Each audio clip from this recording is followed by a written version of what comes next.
Esdras 5:6. Esdras 5.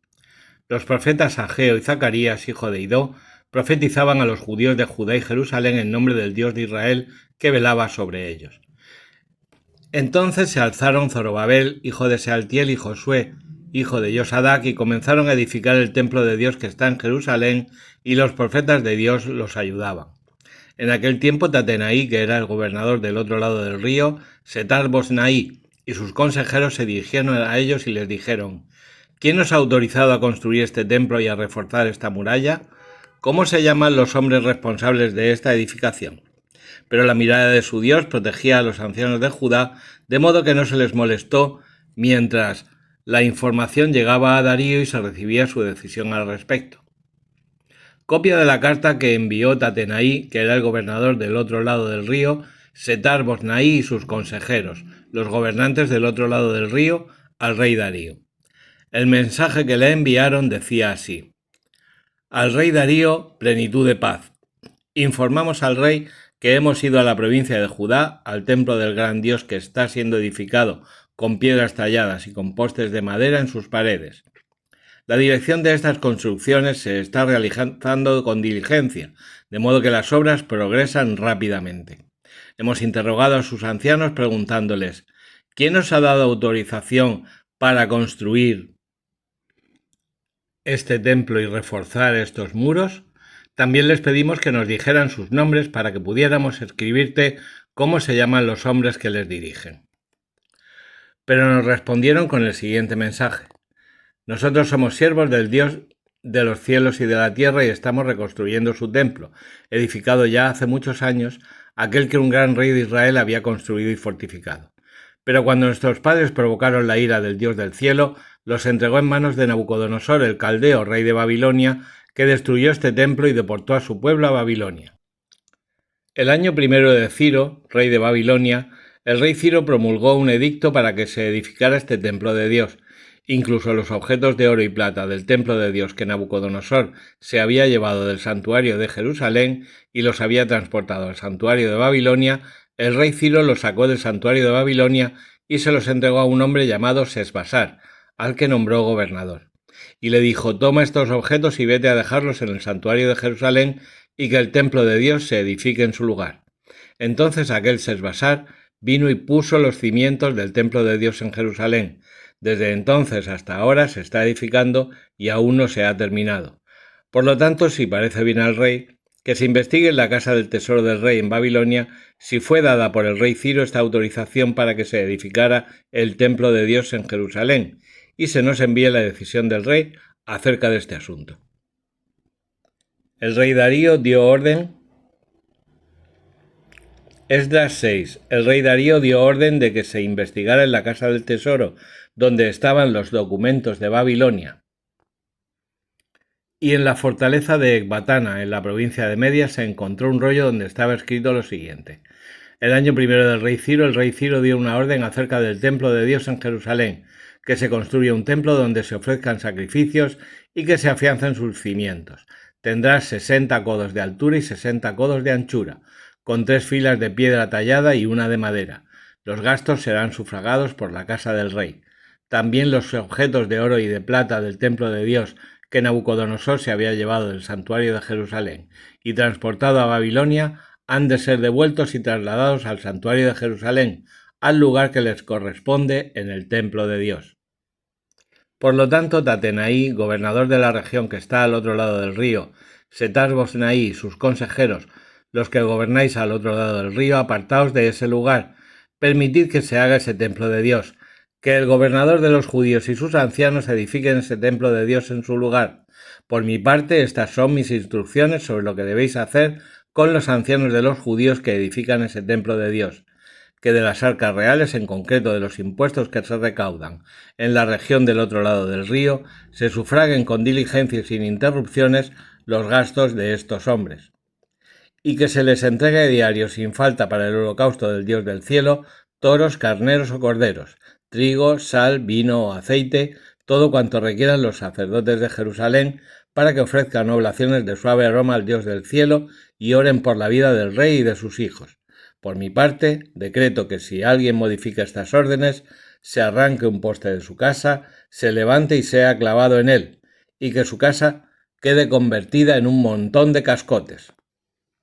Que el Dios que hace habitar allí su nombre destruya a todo rey y todo pueblo que, menospreciando este decreto, levante su mano para destruir ese templo de Dios que hay en Jerusalén. Yo, Darío, he promulgado este decreto y es mi voluntad que se cumpla cuidadosamente. Entonces Tatenaí, el gobernador del otro lado del río, Setar-Bosnaí y sus consejeros se atuvieron con cuidado a lo que había mandado el rey Darío. Los ancianos de los judíos avanzaron en la construcción de acuerdo con la profecía del profeta Ageo y de Zacarías, hijo de Idó. Terminaron la construcción como lo había mandado el Dios de Israel y lo habían decretado Ciro, Darío y Artajerjes, reyes de Persia. Concluyeron este templo de Dios el día 3 del mes de Adar, el año 6 del reinado del rey Darío. Los hijos de Israel, sacerdotes, levitas e hijos de la cautividad, celebraron la dedicación de este templo de Dios con alegría.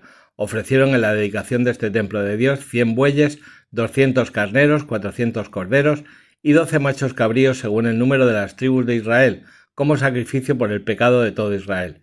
También dispusieron a los sacerdotes de acuerdo con sus turnos y a los levitas según sus clases para el servicio de Dios en Jerusalén, como está escrito en el libro de Moisés. Los hijos del destierro celebraron la Pascua el día 14 del mes primero. Los sacerdotes y los levitas se purificaron.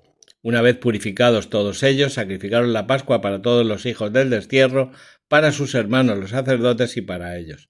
La comieron los hijos de Israel que habían regresado del destierro y todas las gentes del país que se habían apartado de la impureza para ir en busca del Señor, Dios de Israel. Celebraron con alegría la fiesta de los ácimos durante 7 días, pues el Señor los llenó de gozo haciendo cambiar el corazón del rey de Asiria, que les prestó apoyo en el trabajo del templo de Dios, el Dios de Israel. Proverbios 15, 1-21. Respuesta amable aplaca la cólera, pero palabra dura enciende la ira. Lengua de sabios destila saber, y boca de necios rezuma estupidez. En todo lugar están los ojos del Señor, observan a malos y buenos. Lengua sana es árbol de vida, pero falsedad en ella quebranta el espíritu. El necio desdeña la instrucción de su padre, pero quien acoge la corrección se vuelve cauto. En casa del justo hay abundantes riquezas, pero en las ganancias del malvado, aflicción. Labios de sabios siembran saber, no así corazón de necios. El Señor abomina los sacrificios de los malvados, pero se complace en la oración de los rectos. El Señor abomina el camino del malvado, pero ama a quien persigue la justicia. Corrección severa para quien abandona la senda, quien odia la reprensión morirá. Sheol y perdición son patentes al Señor, cuanto más los corazones humanos. El insolente no quiere ser reprendido y no va con los sabios. Corazón alegre pone buena cara, pero corazón en pena deprime el ánimo. Corazón inteligente busca el saber, pero boca de necios se alimenta de estupidez.